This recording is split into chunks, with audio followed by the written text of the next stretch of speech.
काय म्हणता किंमत गायची? एकदा 1,10,000. वेत किती वेळ गायचं? दुसरं वेत आहे. आता गाभण आहे का? 3 महिने गाभण आहे. बरं पराचं दूध कसं निघलं होतं काय? 1 लिटर निघलं होतं. पावसाला पाजून थोडं काढलं होतं. बरं शेवट काय सोडायचं आता? 80 सोडाय 80 पर्यंत. तुमचं नाव आणि मोबाईल नंबर सांगा.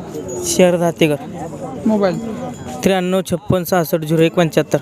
आता 1,00,000 किंमत काय एवढं वैशिष्ट्य काय आहे गायचं? जातीवंत खिल्लर आहे, कोसा खिल्लर आहे. कोसा केदारमध्ये मग किंमत सांगता एवढी? जातीवंत आहे. शेवट सोडायची कुठे होईल? 80 शेवट सोडायची.